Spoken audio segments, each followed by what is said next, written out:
I was standing in the coat check line at the Art Institute of Chicago when I first heard my name attached to the word footnote. The gala was in full swing, the great hall humming, with the low-frequency vibration of serious money. Outside, a December sleet was turning Michigan Avenue into a sheet of black ice, but inside, the air was heavy, with the scent of expensive lilies and even more expensive perfume. I was there, trying to retrieve my wrap, a simple cashmere thing because the vents in these old buildings always seem to aim for the back of my neck. The girl behind the counter was young, maybe 21, and she was struggling with the numbered tags, her fingers fumbling as she tried to match a brass plate to a charcoal overcoat. The line wasn't moving, and that is when I heard it, that laugh. It was a practiced baritone boom, a sound that had been carefully cultivated over a decade of high-stakes lunches and boardroom maneuvers. Julian Vance, my ex-husband. He was standing maybe 10 feet behind me, obscured by a massive marble pillar. I didn't turn around. I didn't need to.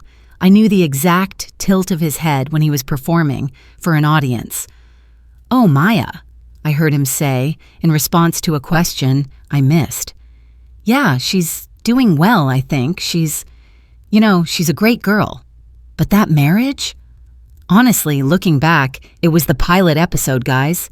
You know how it is. You start with a concept, you test the waters, but you realize the casting isn't right for the long-term series. It was a necessary, youthful mistake. We all have one of those in our 20s, right?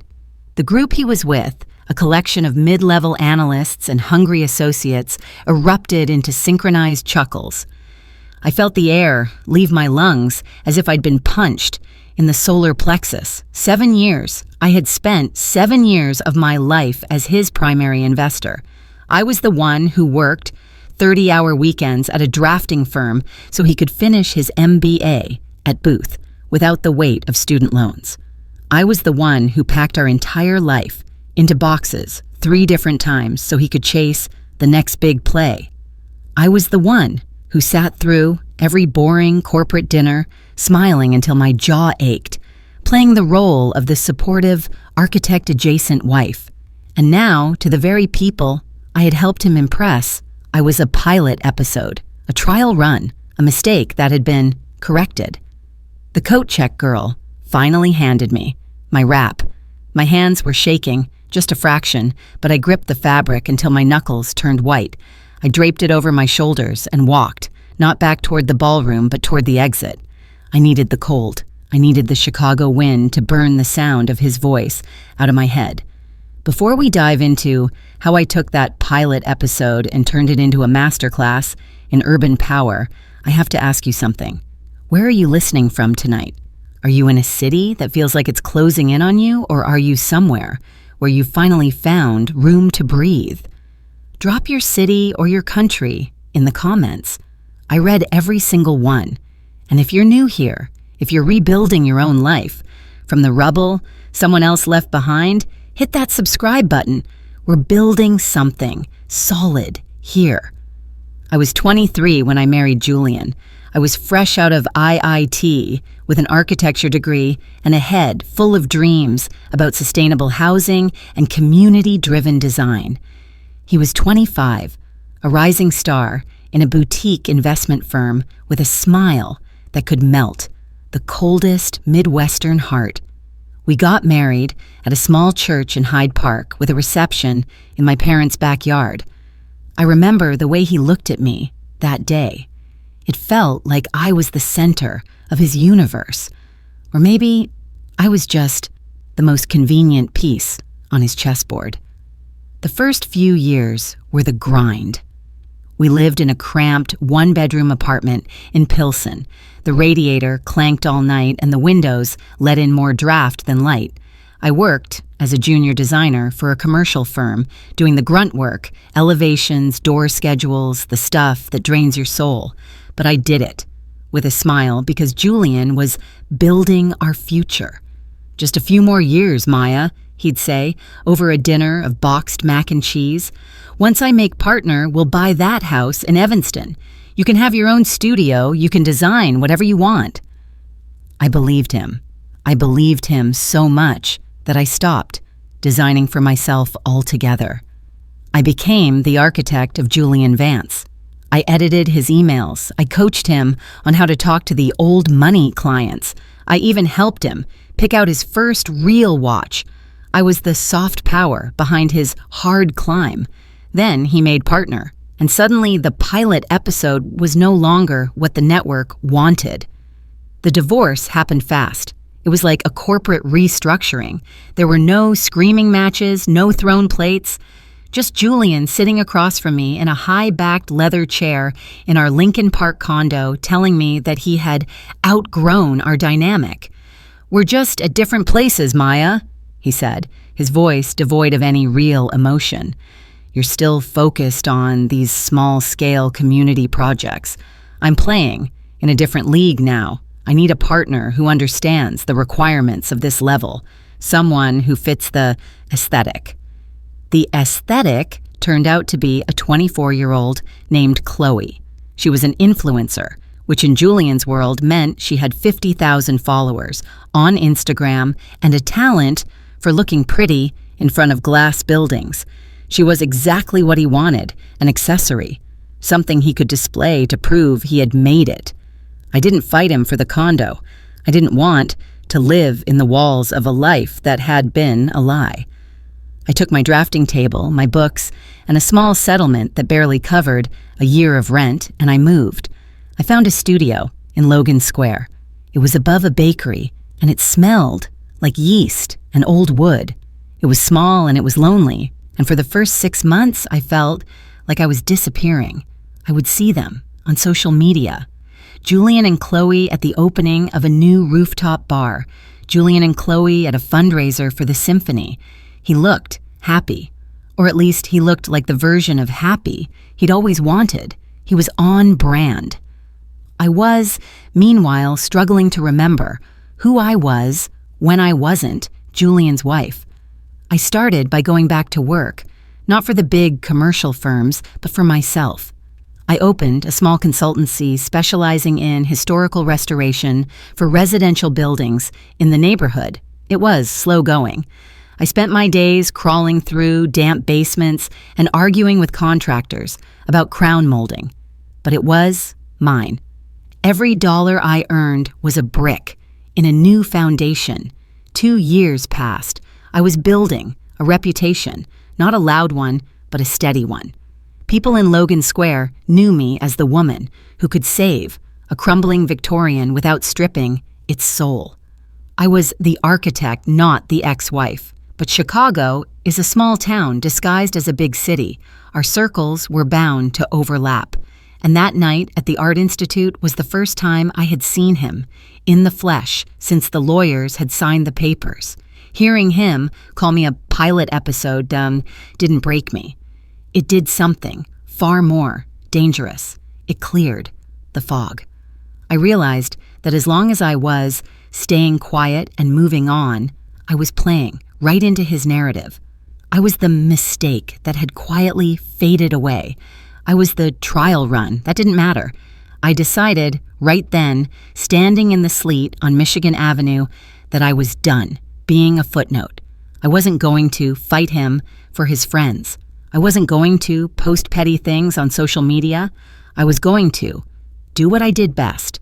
I was going to build the next morning I called Evelyn Thorne. Evelyn was a legend in Chicago real estate. She was 70, sharp as a razor, and had more fuck you money than half the men in the loop. I had done some restoration work on her personal estate, and she had always been kind to me. "Evelyn," I said, my voice finally steady, "you mentioned a few months ago that you were looking for a lead architect for the Bridge Project." The Bridge Project was a massive, ambitious plan to convert a series of decommissioned industrial warehouses on the south side into a multi-use community hub, affordable housing, artist studios, and a vertical farm. It was a project Julian's firm had lobbied for and lost. "I remember," Evelyn said, her voice gravelly and wise. "But Maya, that project is a political nightmare. It's not just about the buildings, it's about the people. You'd be in the trenches every day. It's not Lincoln Park pretty. I don't want pretty, Evelyn, I said. I want permanent.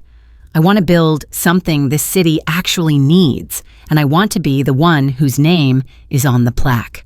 There was a long pause on the other end of the line. Come to my office at 2, Evelyn said, and bring your best ideas, not Julian's, yours. For the next 18 months, I became a ghost in the social world, but a titan in the dirt. I was on site at 6 a.m. every single day. I learned the names of every welder, every carpenter, every community leader in the ward. I fought with city inspectors. I navigated the labyrinth of Chicago zoning. I spent nights sleeping on a cot in a temporary trailer office surrounded by blueprints and cold coffee. I stopped wearing heels. I stopped caring about the aesthetic. I wore Carhartt jackets and scuffed boots, and my hair was usually pulled back in a messy knot.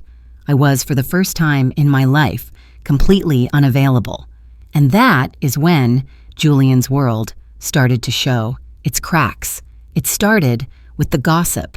Julian's brand was built on being the man who had everything under control, but Chloe was not the supporting actress he had envisioned. She was expensive. She was demanding, and she had zero interest in being the soft power behind his career. She wanted the spotlight for herself. I heard through a mutual friend that she had made a scene at the partners' dinner because she wasn't seated at the correct table. I heard that Julian's firm was starting to worry about his distractions, but I didn't let it in. I had a job to do. The bridge project was nearing completion, and it was beautiful. It wasn't a glass box. It was a living, breathing structure. Brick and steel and reclaimed timber. It felt like Chicago. It felt like me. In June, we had the soft opening. It was a local event for the residents and the workers. No gala, no black tie, just a barbecue in the new community plaza. I was standing near the fountain talking to a group of teenage girls who were going to be the first students in our new design program. That's when I saw the black Mercedes-Benz pull up to the curb. Julian stepped out. He looked out of place. He was wearing a tailored linen suit and loafers that cost more than the monthly rent of the apartments behind me. He looked around the plaza, his expression a mixture of surprise and something that looked suspiciously like regret. I didn't walk toward him. I waited for him to come to me. Maya, he said, squinting in the afternoon sun. I had to see it. The trade journals are calling this the most significant urban development in a decade. It's good to see you, Julian, I said, my voice neutral. Welcome to the bridge. He looked at the building, his eyes tracking the lines of the steel trusses. You did this, alone. Not alone, I said, with 500 workers and a community that actually cares about its future. But yeah, my name is on the plans. He shifted his weight, his eyes finally meeting mine. Listen, Maya, I know things ended poorly, but I've been thinking. My firm is looking for a lead consultant on a new high-rise in the West Loop. It's a huge budget. We need someone with your community credibility. It would be a great reunion project for the press. I looked at him, and I realized he still didn't get it. He didn't see the buildings. He didn't see the people. He only saw the brand. He saw me not as a woman or an architect, but as a resource he could reacquire now that my market value had increased. Julian, I said, a small, sad smile touching my lips, the bridge project isn't a brand, it's my life, and I don't do reunions, especially not for projects that are just glass boxes for people like you. Maya, come on, he said, his voice dropping into that executive boom. Don't be emotional. This is a massive career move. Think about the exposure. I have all the exposure I need, Julian, I said. Every time a family moves into one of these units, that's my exposure. I'm not interested in your high-rise, and I'm certainly not interested in being a character in your next series. His face flushed a deep, angry red. You're being petty. Just because of what I said at the gala. That was just talk, Maya. You know how this world works. I do know how this world works, I said. I know that in your world, people are pilot episodes. But in my world, we build things that last. Now, if you'll excuse me, I have an actual celebration to get back to. I turned and walked away. I didn't look back to see him, standing there in his expensive suit in the middle of a neighborhood he'd spent a decade ignoring. But Julian Vance was not a man who took no for an answer. 2 weeks later, the urgent emails began. They weren't about the high-rise. They were about family, specifically his sister Elena. Elena was the one bright spot in the Vance family. She was 28, a talented painter, and someone who had always struggled with the weight of her mother's expectations. She and I had been incredibly close. After the divorce, Julian had effectively poisoned her against me, telling her that I was bitter and unstable. The email was short and frantic. Maya, Elena is in the hospital, Central DuPage. She's had an accident. She's asking for you, please. I know you hate me, but don't take it out on her. I felt a cold dread settle in my chest. I didn't call Julian. I called the hospital. I verified that Elena Vance was indeed in the emergency ward.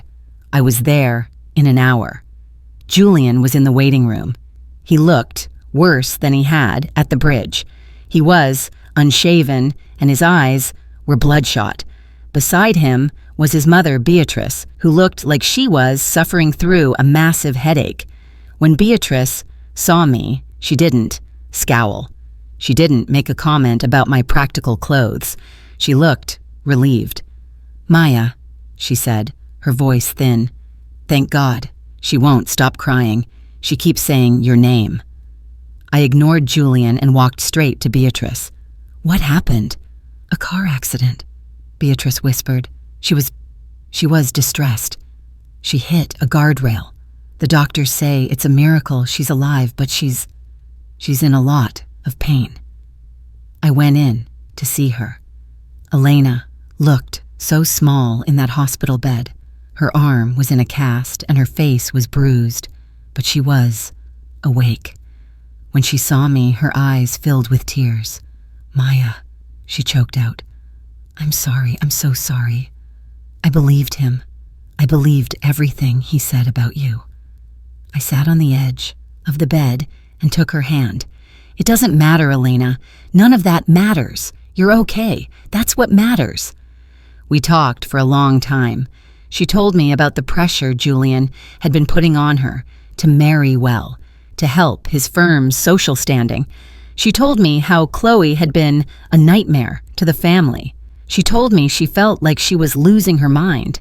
You're not losing your mind, I said. You're just losing your patience. For life, that isn't yours. You're an artist, Elena. You're not an accessory. I stayed with her until she fell asleep. When I walked out into the waiting room, Julian was standing by the window. Beatrice had gone to get coffee. How is she? He asked, his voice low. She's stable, I said. But Julian, you need to back off. You're suffocating her. You're trying to manage her like a portfolio, and she's a human being. He turned to face me, and I saw for the first time a flicker of genuine fear in his eyes. I'm losing everything, Maya, he said, his voice trembling. The firm, they put me on administrative leave. Chloe, she's gone. She took the dog, the jewelry, and she's suing me for emotional distress. And now, Elena, I don't know what I'm doing. I looked at him, and I realized that the pilot episode was finally facing cancellation.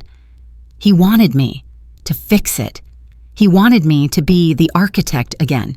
He wanted me to design a way out of the mess he'd made of his own life. I can't help you, Julian, I said quietly. Why not? he snapped, the executive returning for a brief, ugly second. You're the one everyone respects now. You have the connections. You have the ear of the mayor. One call from you to the partners and I could get back on track. One call from me won't fix who you are, I said. Julian, you spent 7 years using me as a foundation. Then you threw me away because you thought you didn't need one anymore.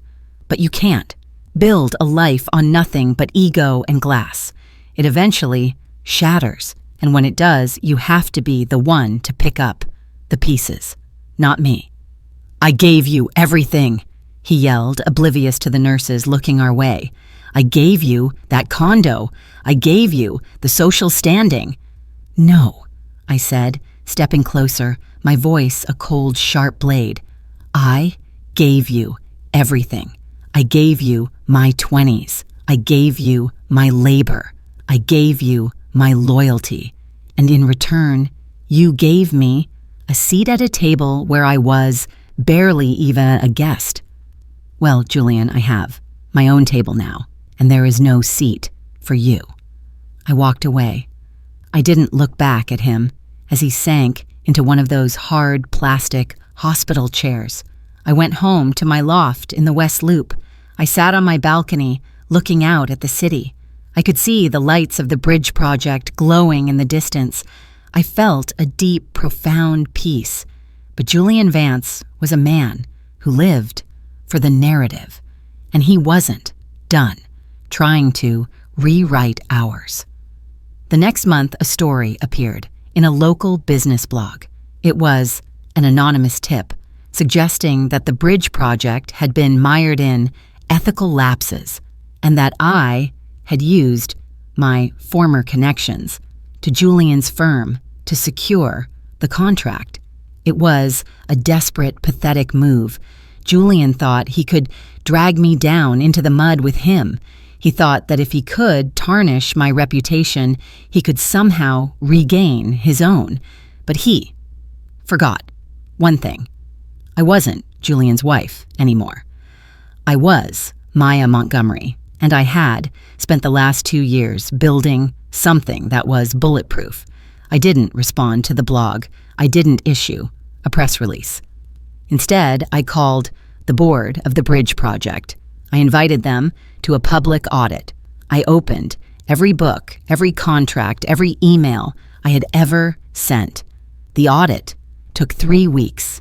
In the end, not only was I cleared of any wrongdoing, but the auditors praised the project's unprecedented transparency. The blogger was forced to issue a retraction, and Julian's firm, realizing he was the source of the leak, finally fired him. The pilot episode had been officially pulled from the schedule. I heard a few months later that Julian had moved to a smaller city, somewhere in the South. He was working for a mid-sized firm doing mundane investment work. He was rebuilding, they said. I hoped for his sake he was building on something more than just ego. As for me, the Bridge Project won the National Award for Urban Excellence. I was invited to speak at the AIA convention in New York. I stood on a stage in front of 5,000 people and I talked about what it means to build something that lasts. After my speech, a man approached me. He was an architect from Seattle. He was kind and intelligent, and he didn't know who Julian Vance was. I loved what you said, he said, handing me his card, about the soft power of a building. It's rare to find someone who actually believes in it. Thank you, I said, taking the card. I've learned that the only way to build anything real is to be the one holding the pen. He smiled. I'd love to take you to dinner if you're available. I looked at him, and for the first time in a long, long time, I felt a genuine flicker of interest. I am, I said, but I have a very early flight. I can work with that, he said. We went to a small, quiet Italian place in Soho. We talked about buildings and art and the way the light hits the lake in Chicago. We didn't talk about brands. We didn't talk about appearances. We just talked. When I got back to Chicago, I felt like I had finally, truly moved into my own life. The Logan Square studio was gone. I was in a beautiful 3-bedroom home that I had designed from the ground up. It was full of light and art, and it was exactly where I was supposed to be. Elena was living with me for a while she got back on her feet. She was painting again, her canvases, full of bright, vibrant colors. She was unmanaging herself, and it was beautiful to see. One Saturday morning, we were in the garden, planting peonies. "Maya," Elena said, brushing dirt off her knees, "do you ever regret it? Any of it?" I looked at her, and then I looked at the house I had built. I thought about the bridge project. I thought about the hundreds of families who were now living in safe, beautiful homes because of my work. "No," I said, "not a second of it. If I hadn't been a pilot episode, I never would have learned how to be the show." She laughed. "You're a legend, you know that? I'm just a woman with a drafting table and a very strict boundary policy," I said. "And that is the truth. Because in the end, the people who call you a mistake are just people who are afraid of your potential. They want to keep you small so they can feel big. But when you decide to be unavailable to their narrative, you take back your power. You become the architect. And once you start building for yourself, you'll be amazed at just how far you can go. So I'll ask you one more time, where are you in your story? Are you in the pilot episode, or are you ready to start the main event? Drop a comment, let me know. And remember to hit that subscribe button if you haven't already. Your support is what allows me to keep sharing these stories of resilience. Thank you for being here. Thank you for being part of this community. Until then, keep building. The sleet had long since melted. The Chicago summer was in full bloom, and as I sat on my porch, drinking a glass of iced tea, I watched the city skyline glow in the twilight. I could see the lights of the skyscrapers in the loop, but my eyes were drawn to the south side, to the bridge. It was solid. It was permanent. It was mine. And that was the only review I ever needed. The air in Washington, D.C. feels different than Chicago. It's heavier with the weight of history and the sharp smell of ambition that never sleeps. It was January of the following year, and I was standing on the steps of the Department of Housing and Urban Development. I wasn't there as a guest. I was there as an advisor. The success of the bridge project had rippled all the way to the Capitol. They wanted to know how a woman with a small boutique firm had managed to do what the giants had failed at. I looked down at my phone. I had a dozen missed calls. None of them were from Julian. They were from developers, from mayors, from people who 3 years ago wouldn't have let me in the service entrance. But as I walked into that building, I realized something profound. Power isn't about who you know. It's about what you refuse to settle for. Before we get into the high-stakes political chess I had to play to protect the future of sustainable housing, I want to check in with you. How many of you have had to walk into a room where people expected you to be small? How many of you have had to carry the weight of someone else's low expectations? Drop a strong emoji in the comments if you've ever had to prove the doubters wrong. And if you haven't, hit that subscribe button. Stay tuned, because this is where the story gets real. The meeting in D.C. was a gauntlet. I was sitting at a table with men who had been in government for 40 years. They looked at me and they saw a boutique architect from the Midwest. They wanted to take my blueprints and turn them into a national pilot program, which in government speak often means stripping out the soul and the community focus to save a few pennies. Ms. Montgomery, one of the undersecretaries, said, tapping his pen against a leather folder, "Your designs are beautiful, truly, but we need to optimize the cost per unit. If we remove the community garden and the vertical farm, we can increase the density by 20%. I leaned back in my chair. I didn't get angry. I didn't raise my voice. I just looked him in the eye. If you remove the garden and the farm, I said, you're not building a community. You're building a warehouse for people. And I don't design warehouses. If you want density without dignity, you've called the wrong architect. The room went silent. It was the same silence I had used on Julian, the power of no. I walked out of that meeting without a contract. My assistant, a brilliant young woman named Sarah, was frantic. "Maya, that was a $10 million advisory role," she whispered as we hurried toward our Uber. "You just walked away." "No, Sarah," I said, looking out at the Washington Monument cutting through the gray sky. "I just saved my reputation. If I had said yes to that, I'd be exactly what Julian said I was, a tool for someone else's vision. I'm not a tool. I'm the architect." We flew back to Chicago that night. As the plane descended over the lake, I saw the city lights sparkling like a bed of diamonds. My city. I felt a surge of pride. I had built a name here that couldn't be bought or optimized.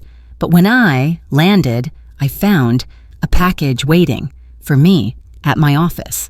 It was a legal summons. Julian's new firm in Charlotte was suing Montgomery Urban Design.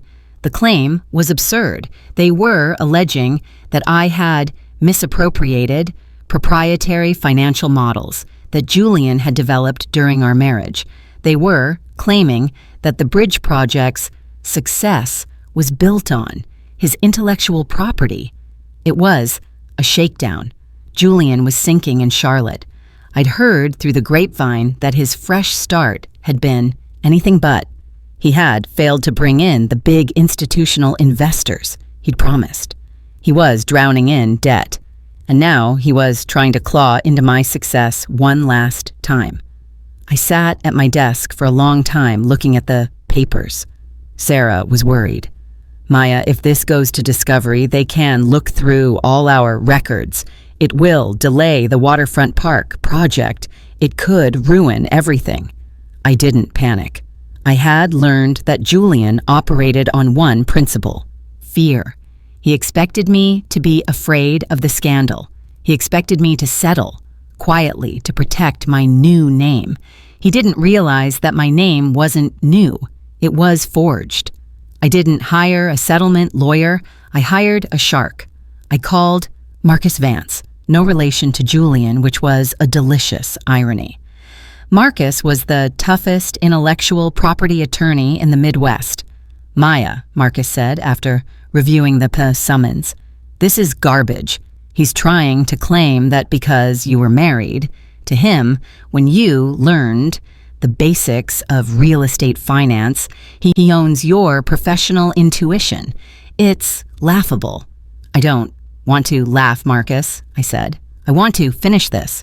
Once and for all, I want a countersue for harassment, for defamation, and for the emotional labor he extracted from me for 7 years without compensation." Marcus grinned. "Now that is a narrative I can work with."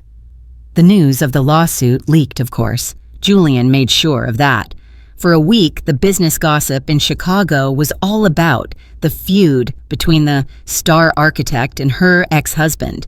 People were taking sides. The old guard, the men who still had a drink with Julian when he was in town, whispered that maybe there was something to it. Behind every great woman, they'd say over their scotches, is a man who gave her the start. I ignored the whispers. I focused on the waterfront park. We were installing the first of the sustainable filtration systems. It was a massive technical challenge. I spent my days in the mud, working with engineers. I didn't answer a single reporter's call. I was unavailable. And then the deposition came. We held it in a glass conference room overlooking the Loop. Julian was there with his Charlotte lawyer, a man who looked like he'd rather be anywhere else. Julian looked terrible. His suit was a bit too loose. His skin had a sallow tint. He looked like a man who had spent a lot of nights staring at spreadsheets that didn't add up. When I walked in, he tried to give me that Julian look, the one that used to make me feel like I needed to apologize for breathing. I didn't look at him. I sat across from him and I looked at my lawyer. The deposition lasted 8 hours. Julian's lawyer tried to grill me about our marriage. He tried to make me admit that Julian had mentored me. "Isn't it true, Ms. Montgomery," the lawyer asked, "that Mr. Vance reviewed all your early business plans?"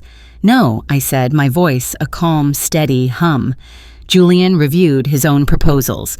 I was the one who edited them so he didn't sound like a freshman in a finance class. I was the one who designed the visuals for his pitches. If anything, I mentored his aesthetic success."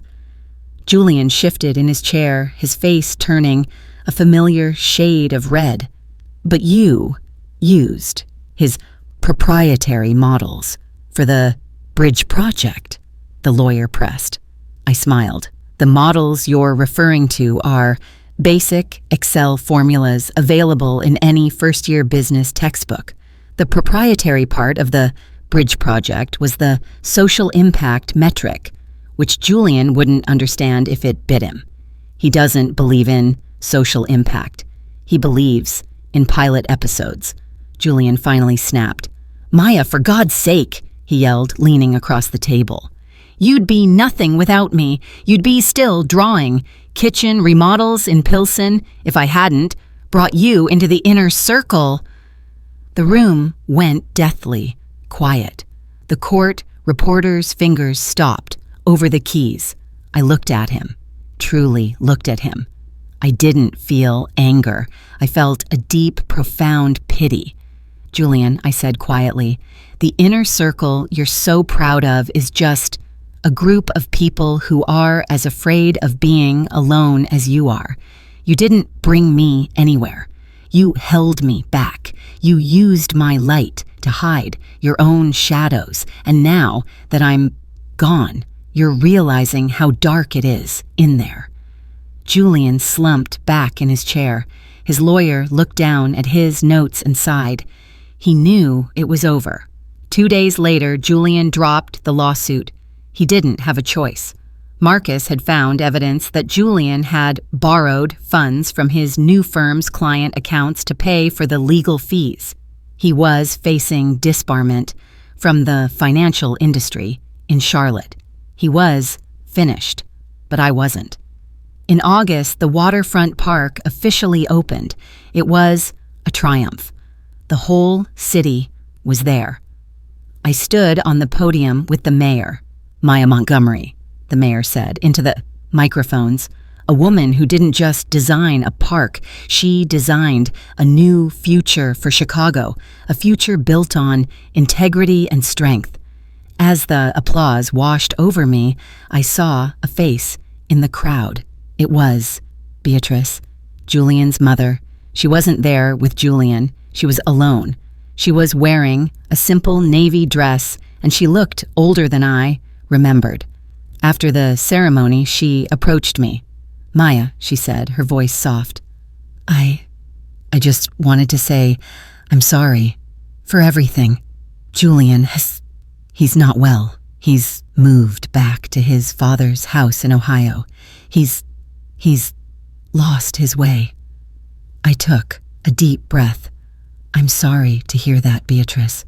I hope he finds some peace. He talks about you constantly, she whispered. He says you were the one, that he never should have let you go. I looked at her and I realized that even now they were trying to pull me back into their drama. They wanted me to be the one who got away so they could have a tragic story to tell. Beatrice, I said gently, I wasn't the one. I was the architect and I didn't get away. I moved forward. There's a difference. I squeezed her hand and I walked toward Caleb. Caleb was waiting for me with 2 ice-cold lemonades. He didn't ask about Beatrice. He didn't ask about Julian. He just handed me the drink and smiled. Ready to go home? He asked. Yes, I said. I am. But the story has one final chapter. A year later, I was back at the Art Institute. Not for a gala, but for an exhibition. My sketches for the bridge project and the waterfront park had been acquired by the museum's permanent collection. I was standing in front of the display looking at the first messy drawings I'd done in that drafty studio in Logan Square. They were beautiful. They were honest. They were me. It's a masterpiece, a voice said behind me. I turned. It was Elena. She looked radiant. She was living in Santa Fe now, a successful painter in her own right. She had flown in just for the opening. Maya, she said, hugging me. Look at what you did. Look at what we did, I said. You got out too, Elena. She laughed. I did. And you know what? Julian called me last week. He's working at a hardware store in Ohio. He sounded different. He sounded small. Small is okay, I said, if he can learn to be honest with it. We walked through the museum talking about art and life and the future. As we were leaving, I saw the coat check counter, the same counter where 3 years ago I had heard Julian's laugh. The girl there was new. She was fast, efficient, and she smiled at me as she handed me my wrap. Have a great evening, Ms. Montgomery, she said. Thank you, I said. I walked out into the Chicago night. The wind was blowing, but it didn't feel cold. It felt like energy. It felt like possibility. I am Maya Montgomery. I am an architect. I am a wife to a man who sees my soul. I am a friend to a woman who found her own light. And I am no longer a footnote in anyone's story. I am the whole book, and the best part? I'm only on chapter 1. Before I go, I want to leave you with one thought. The people who try to define you by your past are usually the ones who are terrified of your future. Don't let them hold the pen. Don't let them edit your dreams. Be available to the work. And when you finally build that life you've been dreaming of, don't be surprised if the people who called you a mistake are the ones standing in the rain wishing they had an umbrella. Thank you for listening. Thank you for being part of this journey. I'll see you in the next story. Until then, keep building. Actually, there's one more thing. People always ask me, Maya, how did you really do it? How did you stay so focused when everything was falling apart? The truth is, I didn't look at the rubble. I looked at the sky. I imagined the building before the first brick was even laid, and I never stopped believing that I was the one meant to build it. That's the secret. You have to see it before they do, and once you see it, nothing can stop you, not even a pilot episode. The year after my designs were inducted into the Art Institute, things went global. I was sitting in my office, which was now on the top floor of a building I had restored in the River North district. The view was incredible. I could see the whole city laid out before me like a map of my own resilience. My phone buzzed. It was an invitation from the Venice Biennale. They wanted me to represent American architecture.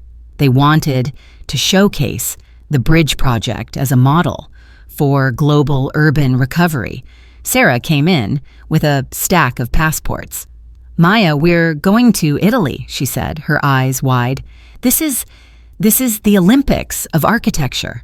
"I know, Sarah," I said, feeling a familiar flutter in my chest. "Pack the linen suits, we have work to do." Venice was a dream. The canals, the light, the history, etched into every stone. I spent my days in the Giardini talking to architects from Tokyo, from Berlin, from Rio. We didn't talk about ROI. We talked about legacy. We talked about how buildings can heal a broken world. One evening, I was at a reception at a palazzo overlooking the Grand Canal. The air was soft and smelled of salt and jasmine. I was talking to a renowned critic from London when I felt a tap on my shoulder. I turned thinking it was Sarah. It was Chloe. She looked different. She was wearing a very expensive but very conservative dress. Her hair was a darker, more natural blonde. She looked like she had aged 10 years in two. "Maya?" she said, her voice hesitant. "Chloe," I said, surprised. "What are you doing here?" "I'm working," she said. "I'm an assistant to a curator from LA. I had to leave Julian, Maya. I had to leave that whole world." I looked at her, and for the first time, I didn't see the accessory. I saw another woman who had been used as a prop in Julian's play. "I'm glad to hear that, Chloe," I said sincerely. "He was obsessed with you," she whispered, looking down at her drink. "After you left, it's like he couldn't function. He kept comparing everything I did to what Maya would have done. He made me feel like I was a second-rate replacement." "I'm sorry, Chloe," I said. "He does that. He doesn't see people. He sees functions." "I know that now," she said. "I just wanted to tell you. I'm sorry for my part in it. I was young and I was dazzled by the money. I didn't see what it was doing to you." "It's okay, Chloe," I said. "We both got out. That's what matters." We talked for a few minutes about her new life in LA. She sounded happy. She sounded real. As she walked away, I realized something important. Julian Vance wasn't just a pilot episode for me. He was a lesson for everyone he touched. A lesson in what happens when you value the surface over the substance. The Biennale was a massive success. I came back to Chicago with a new perspective. I didn't want to just build buildings. I wanted to build architects. I launched the Montgomery Fellowship. Each year we would fund 3 young architects from underrepresented communities to work on sustainable projects around the world. I wanted to make sure that the next generation didn't have to wait for someone else's permission to be great. Years passed. The bridge project grew. It became a neighborhood, a community, a life. I would walk through the gardens and see kids who had grown up there now heading off to college. I felt a deep, quiet satisfaction. One day I was in a small coffee shop in Evanston. I was waiting to meet a new client. I saw a man sitting at a table in the corner. He was wearing a worn corduroy jacket. He was reading a book on financial history. He looked peaceful. It was Julian. I hadn't seen him in 5 years. I could have walked away. I could have ignored him, but I felt a strange sense of closure. I walked over to his table. "Julian," I said, He looked up and his eyes cleared. He didn't jump up. He didn't try to give me a pitch. Maya, he said, a small, genuine smile on his face. I heard about the fellowship. It's a wonderful thing. Thank you, Julian, I said. How are you? I'm okay, he said. I'm teaching at a community college. Basic economics. It's quiet. It's honest. I'm glad to hear that, I said. I watched your speech in Venice, he said, on YouTube. You were right, Maya. About everything. I was a fool. I thought I was the architect, but I was just the noise. I looked at him, and I saw a man who had finally found his own small and was okay with it. We were both learning, Julian, I said. I hope you're happy. I am, he said, in my own way. I walked back to my table. My client arrived, a young woman with a vision for a new library in the West Side. Ms. Montgomery, she said, her eyes bright with excitement. I have so many ideas. I'm sure you do, I said, opening my sketchbook. Let's hear them. As we talked, I felt the city around me, the buildings, the people, the constant movement. I am Maya Montgomery, and I am exactly where I'm supposed to be. Before I close this story, I want to ask you one final question. If you could design your perfect life without worrying about what anyone else thought, what would it look like? Would it be a glass tower in the center of the city? Or would it be a small, warm house with a garden and a seat for everyone you love? Whatever it is, start drawing, because the only person who can build it is you. Thank you for being here. Thank you for the support. I'll see you in the next season. Until then, stay unavailable to the past and fully present for the future. Keep building. Wait, one last thing. Julian called out as I was leaving the coffee shop. Maya, I turned. Yeah, Julian. Thanks, Vinny said, for saying no. I nodded. You're welcome, Julian.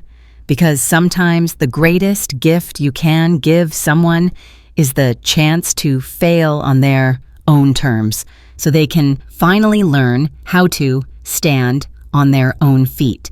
And that is the true power of the architect, not just building structures, but building souls, including your own.